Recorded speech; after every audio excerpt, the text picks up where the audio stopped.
Hey everyone, it's Maggie from Personal Euphoria with today's plank story. So of course you can do plank. It would go over a plank, so you could also do another move. It's a beautiful day, so maybe this is encouragement to stick in some earbuds and start a walk. But we're gonna put the timer on so we see how long this would be. Here we go. So when Matt and I were in Alaska, one of the things we wanted to do was like go on these bear adventures where you're kind of guaranteed to see a bear.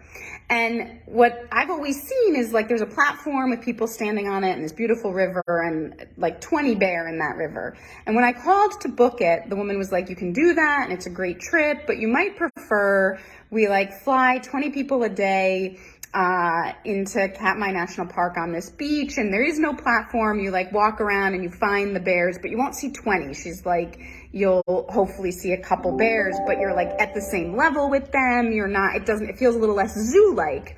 And I was like, both sounded great, but we picked the one where you fly and land on the beach. And the whole trip was cool. We're in this little plane. There are like 20 of us, but we're in a group of 5, and our guide like kept us kind of isolated. I don't know if the other 15 people actually knew each other, but so we land on this beach. He has to circle around a few times to make sure there's a place with no driftwood because it's covered in driftwood. We land on the flight there. We saw like volcanoes rising up out of the sea, and we get there and we're looking at like animal tracks, and there's moose and wolf, and we see a bear and we kind of follow the bear tracks. And they've given us waders, so we walk through these rivers and we see in the distance a mom and a cub. And it's neat to see. And then the cub sort of wanders off away from the mom and further from us. And the guide is kind of like, that's strange that the mom would let the cub get that far away. Maybe it's not her cub. Maybe it's another adolescent bear just sort of in her area.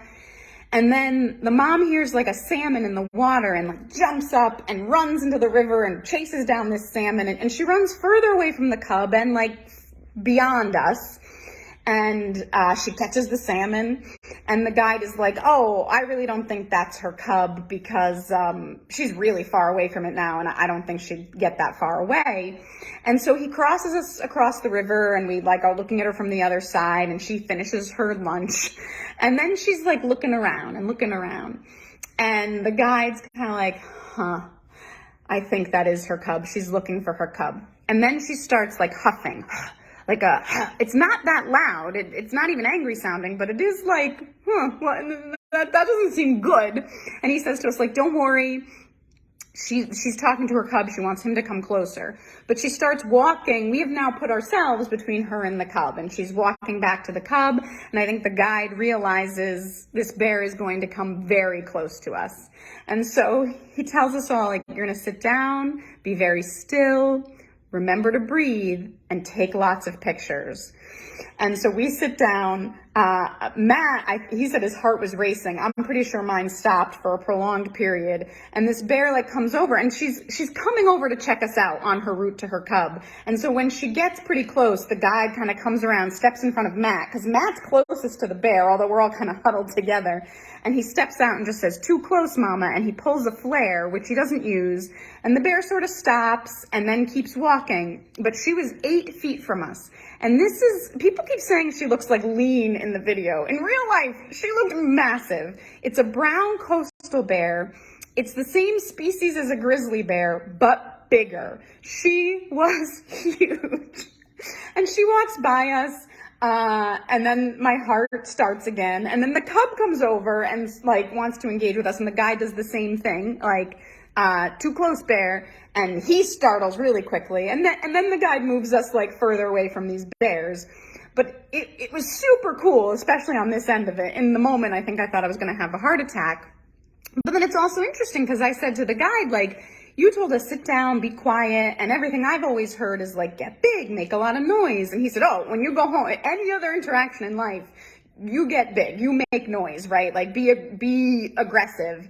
When you're with a bear. He's like, these bears really aren't interested in people. He's like, they're so well fed, they're never hungry. He's like, so we're more of a curiosity to them. We've done this for years. They aren't aggressive with people. Fingers crossed that they don't get that way, right?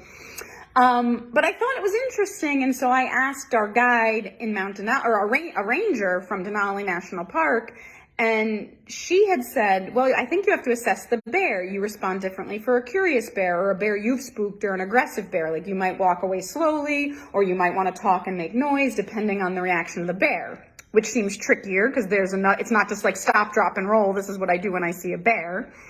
And the other interesting thing is I would have presumed any guide we were with had a gun on them. And so after he stepped in front of us with this bear and pulled the flare, I asked him, I was like, oh, do you also have a gun? And he was like, no, we only carry flares. He's like, I've never had to use it. And so that was interesting. Like some of the guides or rangers are like, you should have a gun. That's the answer. Others are like, I had an incident with a bear, used a gun, it didn't work. Now I believe in bear spray, and that's been effective. While others are like, everybody just sprays themselves with bear spray, it doesn't work. And others believe in the flare. So there's like no clear-cut answer. Everyone has their opinion on what works best. But anyway, it was fascinating. For those who want to see the video, because I didn't take pictures because I knew I wouldn't be able to, so I just turned the video on and left it running. Matt did the same thing. So if you want to see a video, I posted it. It's the post below. And that's why you should have gone for a walk. This would have been a 5-minute and 47-second plank. Thank you for listening. As always, have a wonderful day and keep moving.